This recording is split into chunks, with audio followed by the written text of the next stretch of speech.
Loh, vitamin dari mana? Dari daging, dari ikan, dari ayam itu ada vitamin. Tapi kan nggak banyak, Dok, vitamin C. Sekarang kegunaan vitamin C buat apa? Antioksidan. Antioksidan terbanyak di badan manusia itu bukan vitamin C. Itu asam urat. Di bawahnya ada glutathione. Glutathione dari mana? Dari protein yang kita makan. Kita bisa bentuk glutathione.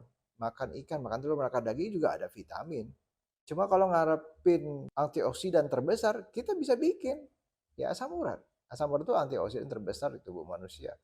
Dengan memikirkan sesuatu mikronutrisi seperti vitamin A, B, C yang kecil, tapi kita membolehkan yang besar makronutrisi. Apa makronutrisinya? Protein, lemak, karbohidrat. Jadi demi ada vitamin C yang kecil ini kita seakan-akan membolehkan makan gula, terutama gula dari buah, fruktosa. Dalam keadaan sedikit nggak apa-apa. Tapi bukan kebutuhan penting. Carnivore diet, low carb diet, sama ketogenic diet itu menurut saya sudah cocok untuk di zaman sekarang. Kenapa? Karena kita stresnya tinggi.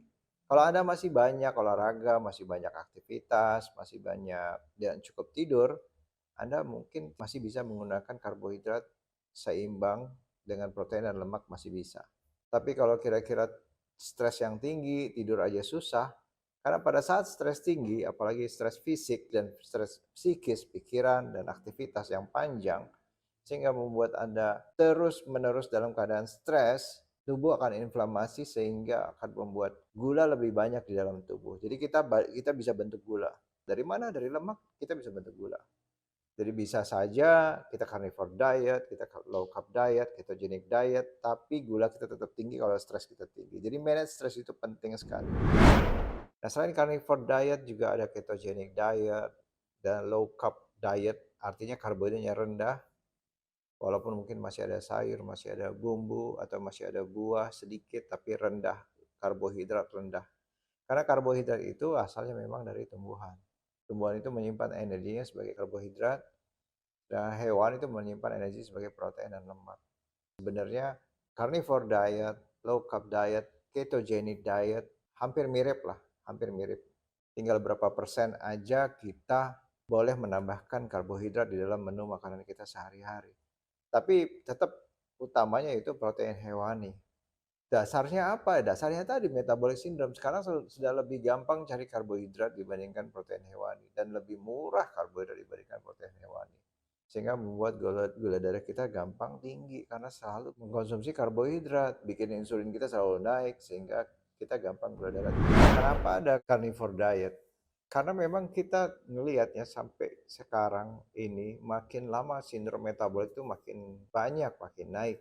Terutama karena makanan-makanan yang tinggi karbohidrat yang sudah diproses. Kalau dulu kita itu masih makan karbohidrat juga sih, tapi banyak bergerak.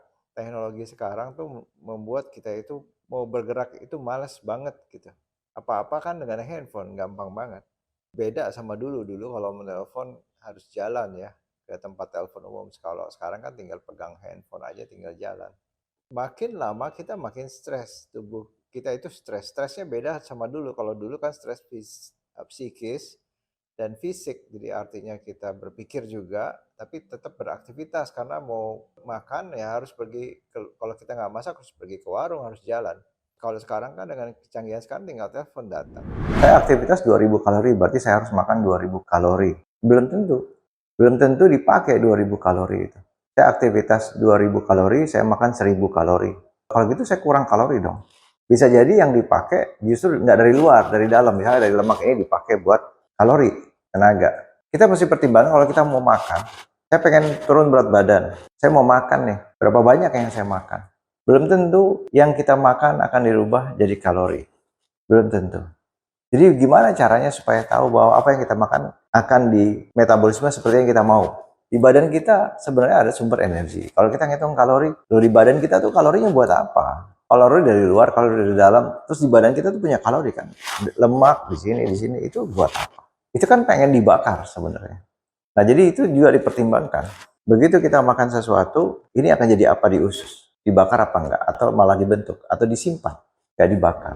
Kolagen kita butuh. Kolagen itu dari protein. Jadi kalau kita mau kulitnya tebal, lapisan dermisnya tebal, ya kolagen harus banyak. Tapi itu dari asam amino kan. Jadi kalau kita makan kolagen, oh ada minuman-minuman kolagen, masuk ke dalam usus dia nggak jadi kolagen, jadinya asam amino. Jadi kalau kita makan protein, oh saya makan protein banyak, nanti jadi kolagen atau jadi protein nggak di badan? Enggak.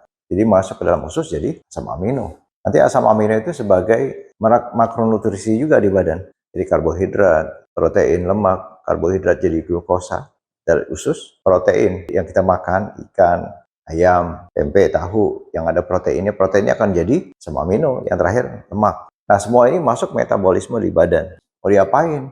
Metabolisme itu dua, mau dihancurkan, katabolis, atau mau di anabolik, malah dibentuk. Kalau dihancurkan dia sebagai tenaga, jadi gula tadi, protein tadi asam amino, dan lemak tadi ya fatty acid, itu akan jadi tenaga. Kalau asam urat Anda tinggi, trigliserid tinggi, akan nyeri di sendi-sendi. Kalau asam urat tinggi, Anda hipertensi, akan nyeri di sendi-sendi. Jadi ada asam urat tinggi, HbA1c atau gula darah tinggi, akan nyeri di sendi-sendi. Kalau asam urat Anda tinggi, tensi Anda bagus, dengan tidur yang cukup, aktivitas yang disesuaikan, trigliserid yang rendah, HbA1c yang normal, asam uratnya itu bukan karena dari makanan, tapi diretensikan di darah supaya tidak memecah otot Anda untuk membentuk nukleotida baru. Jadi Anda tidak khawatir, Anda tidak akan merasakan nyeri, Anda tidak akan merasakan bengkak, seperti orang yang selama ini merasakan nyeri di asam urat dan dicek ternyata trigliseridnya tinggi, gula darahnya tinggi, itu yang mesti dicek. Jadi asam urat tidak menyebabkan nyeri atau tidak mengganggu jika Anda tidak memiliki peradangan. Nah kalau asam urat tinggi, tadi bilang asam urat tinggi bisa membuat nyeri karena bisa mengkristal.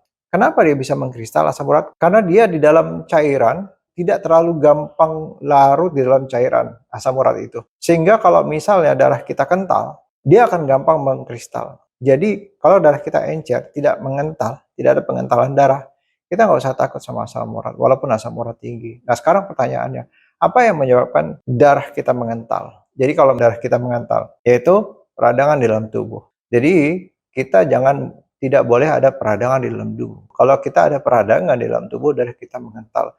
Terutama peradangan kronis ya, inflamasi kronis, kurang tidur, diabetes mellitus, ujung-ujungnya gula. Terlalu banyak makan karbohidrat, trigliserid tinggi, terus terlalu banyak makan gula-gula, terlalu overaktivitas, kurang istirahat, darah kita akan kental. Begitu darah kental, baru asam uratnya akan mengkristal, akan nyeri di sendi-sendi.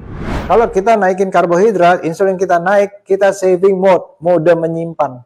Jadi kalau kita nggak kasih karbohidrat, lemak yang kita makan, protein hewani, ada lemak akan dibakar, karena nggak ada kompetitor.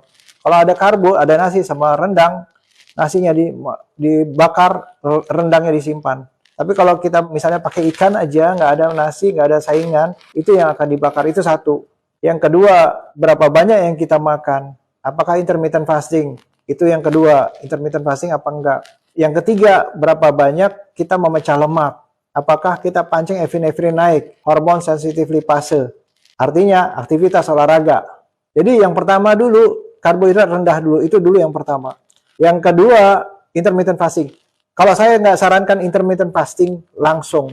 Kalau kita nggak biasa, badan kita nggak pakai keton, masih pakai gula, pusing malah yang nggak bisa kerja, nggak bisa apa, goyang-goyang. Mau makan apapun, carnivore diet, ketogenic diet, low carb diet, ada karbohidrat, protein, lemak, susu. Tapi kalau kita begadang, kita pasti masalah dengan hipertensi, kita pasti masalah dengan ginjal, kita juga akan bisa dapat masalah di pembuluh darah seperti stroke, cancer. Lifestyle-nya harus seimbang, makanan juga harus seimbang, karena badan kita bisa bentuk sebagian yang kita nggak perlu makan dari luar. Tapi kita nggak bisa bentuk asam amino esensial dan lemak esensial yang hanya dapat dari hewan.